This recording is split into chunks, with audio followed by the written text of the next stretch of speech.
Welcome to Real English Voices, the podcast where you learn English the natural way. Welcome to the Deep Dive, brought to you by Real English Voices. Hello, everyone. So if you're learning English, you probably know the basic words for feelings, right? Happy, sad, tired. The simple ones. But if you want to sound natural, really natural, you need the phrases we use every single day. Exactly. The real stuff. And that's our mission today. We're going to look at a conversation between two friends. Yeah, and pull out some really useful emotional phrases. We'll deeply analyze, I think, 7 key phrases. And we're not just giving definitions. No, definitely not. We want to show you how to use them and why. So you know the context. Right. I'm here to help guide us through this. We'll keep things clear, simple sentences, focusing on when you'd actually say these things. Making your English more expressive, more human. Yeah, more human, more natural. That's the goal. Okay, let's dive into the source material then. It's this conversation, as we said, between two friends, Emma and Josh. Right. And they're catching up after, well, it sounds like a really tough week for both of them. Okay, so what happened? What's Emma's story? Well, poor Emma. She had a terrible week. First, she was really sick. Like, properly sick. Oh, yeah. Serious fever, chills, her whole body aching. Just awful. Wow. And that wasn't all? No, she also had stress at work. Her manager was apparently very angry about something. Oh, dear. Yeah, and had a very loud reaction. Kind of in front of everyone. Yikes. Okay, so a bad week for Emma. What about Josh? Josh's week was difficult too, but in a different way. More like a sudden shock. A shock? Yes, he was in an elevator, a lift, Uh-huh. and it just stopped. Yeah. Suddenly. It even dropped a little bit, apparently. Oh, wow. That is scary. Yeah, he was genuinely scared for a moment there. Okay, so our goal for you, our listeners, our dedicated learners, is to listen carefully for the specific phrases they use. Right. They don't just say, I was tired, or I was scared. No, they use much more colorful language, more dramatic sometimes. Okay, let's jump into the first one then. Mm. This is about feeling really, really tired. Extreme fatigue. So when Emma talks about her week feeling sick and stressed, she doesn't just say, I'm very tired. She uses this phrase. She says, I'm feeling completely done in. Gun in. Okay, yes, done in. It's a great phrase. It means you are just completely exhausted. Physically, mentally, everything. Stronger than tired, then. Oh, much stronger. Like Yeah. your battery's totally empty. You're wiped out. It's interesting, isn't it? We often use these kinds of slightly exaggerated phrases. We do. Mhm. Because sometimes tired just doesn't capture it, does it? That feeling of being completely drained. Like you said, wiped out. Yeah. Yeah. Imagine maybe you spent all day moving house, lifting boxes, running up and down stairs. Oh, I know that feeling. Right. You finally collapse onto the sofa and you just say, oh, I am absolutely done in. Got it. Now, quick question. Is this phrase, done in, something you'd use in a formal situation? Like, could I tell my boss I'm feeling done in? Ooh, good question about context. And generally, no. It's very Ah. informal. Yeah, you'd use it with friends, your family, maybe your partner. It signals you're just finished for the day, need rest now. Right. When your brain and body have just given up. Exactly. Completely done in. Okay, perfect. Let's move to the next feeling. Emma wasn't just tired, she was sick. And Josh noticed. Right. He looked at her and said, you look a bit under the weather. Under the weather. I've heard that one a lot. It's super common and very useful. It basically means you're not feeling well. But not like seriously ill? Usually not. It suggests something minor, maybe a cold starting or a bit of a headache, just feeling off. It seems quite polite, too. It is. That's why it's so useful. It's a gentle way to say someone seems unwell or to explain why you're maybe a bit quiet or slow yourself. So you could call work and say, Exactly. You could say, hi, I'm going to stay home today. I'm feeling a little bit under the weather. It's perfectly understood. and it's funny, isn't it? It has absolutely nothing to do with rain or sun. Haha, no. Zero connection to the actual weather outside. Even on a beautiful sunny day, you can feel under the weather. Just means your internal climate isn't great. Precisely. Okay, but Emma was quite sick, wasn't she? She used a much stronger phrase. Oh, she did. To describe the fever and chills, she went for something really dramatic. What was it? She said, I felt like I was almost at death's door. Wow, at death's door. That sounds serious. It sounds incredibly serious, like you're about to die. But in everyday English, it's almost always an exaggeration. Okay. So she probably didn't really think she was dying. Probably not. But English speakers, well, we love a bit of drama sometimes. exaggeration. To make a story better. Or get sympathy. Both.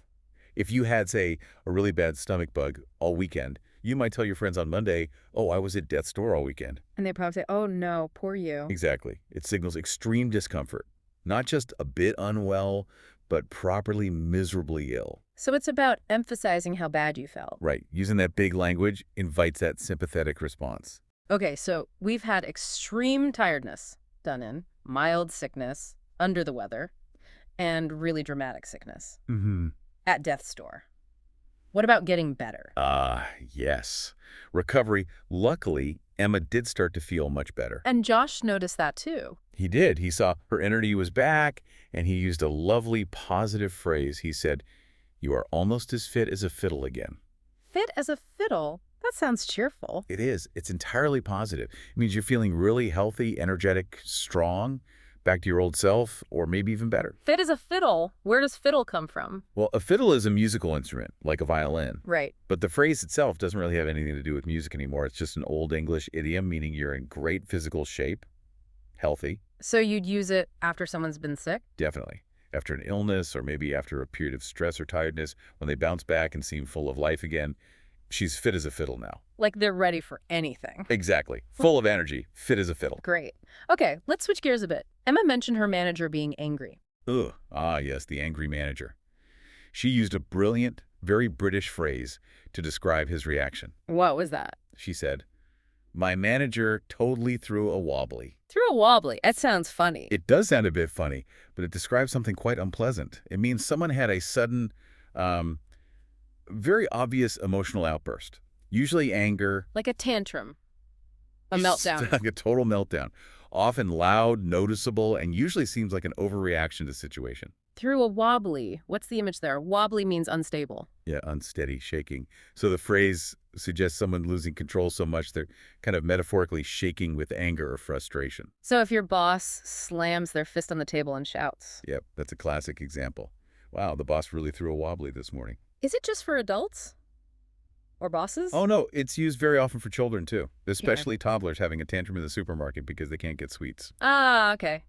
My toddler threw a wobbly. I can picture that. Yeah. It captures that kind of messy, slightly out of control, over-the-top emotional explosion. It's informal, though. Right, you wouldn't formally report that your manager threw a wobbly. Probably not in writing, no. Okay. Now, Emma also said the manager wasn't just having this one outburst. He was generally unpleasant. Yes, she mentioned he was also grumpy and in a bad mood all week. These are related, but maybe a bit different from throwing a wobbly. Okay, let's unpack those. In a bad mood, what does that mean exactly? Being in a bad mood just means feeling generally annoyed, irritated, or unhappy. It's often quieter than a full wobbly. So maybe someone's just frowning a lot or being quiet. Exactly, or giving short, sharp answers. Not very friendly. You might whisper to a colleague, "Don't talk to her right now. She seems to be in a bad mood." And grumpy, is that the same? Grumpy is very similar, maybe even a bit less intense. A lovely little word. Grumpy. It suggests low-level moodiness, irritability. Like someone who hasn't had their morning coffee yet? Perfect example. I'm always a bit grumpy before my first coffee. Oh. Or maybe on a Monday morning. It's usually temporary and often caused by small things. So, in a bad mood is general unhappiness. Grumpy is sort of low-level irritable. That's a good way to put it. Neither involves the big explosion of throwing a wobbly. Got it. Okay, one last phrase. And this one comes from Josh's scary elevator experience. Ah, yes, the sudden shock. He used a very dramatic phrase for that quick moment of fear. What did he say? He said, "I jumped out of my skin." Jumped out of my skin, another big one. It really is. It describes that instant physical reaction you have to sudden shock or fright. Your whole body literally jumps or flinches. Because something happened unexpectedly, like the elevator jerking. Exactly. It wasn't a fear that built up slowly. It was bam. Instant reaction. If someone sneaks up behind you and shouts, "Boo!" Perfect. You definitely jump out of your skin. And you can tell them, "Wow, you made me jump out of my skin." So the key thing here is suddenness. Absolutely. It has to be a sudden shock or scare. If you're just generally nervous about something, like flying, you wouldn't use this phrase for the whole flight. But if there was sudden bad turbulence... Then yes, that sudden jolt might make you jump out of your skin. It's all about that instant physical reaction to surprise. Okay, that makes sense. Wow, we've covered a lot of ground. We have. That brings us to the end of our analysis of Emma and Josh's week. We looked at, what was it, 7 really useful expressions. Let's recap them quickly. We had done in, Meaning extremely tired, completely exhausted, under the weather, feeling slightly sick, just a bit unwell, at death's door, very, very sick, but used as an exaggeration. good as a fiddle. Healthy, energetic, strong, feeling great. Then the anger ones, through a wobbly, That sudden angry outburst or meltdown. in a bad mood or grumpy. Just feeling annoyed, unhappy, or irritable. And finally, the shock. Jumped out of my skin. That instant physical reaction to sudden fear or surprise. Brilliant. So now it's over to you, our listeners. The next step is to try and make these phrases your own. Yeah, start using them. Practice really does make perfect. Don't be afraid to try them out. We have 3 quick questions to help you practice. Try answering them out loud, maybe pause the recording. Okay, question 1. When was the last time you felt really, really tired? Like completely exhausted? When did you last feel done in? And what did you do about it? Question 2. Imagine your friend went on a long holiday and came back looking super healthy and full of energy. How could you describe them using that phrase? The one that sounds like a musical instrument. Starts with F. Question 3. Think about a time maybe you saw someone get suddenly very upset or angry. Perhaps a child having a tantrum or even a stressed adult losing their cool. Which phrase, maybe the British one, could you use for that sudden outburst? Give those a go. Yeah. And, before we wrap up, maybe one final thought for you to ponder. Oh, what's that? We noticed today how often native speakers use exaggeration, don't we? Like at death's door or jumping out of your skin. Oh, that's true. Why do you think we do that? What effect does using such dramatic language have on the listener, on the conversation? That's interesting. Does it make the story better? Does it change how people react? Something to think about as you practice using these phrases this week. Definitely food for thought. Well, thank you so much for joining this deep dive on Real English Voices. Yes, thank you. Keep practicing. Keep learning, keep smiling, and we'll talk to you next time.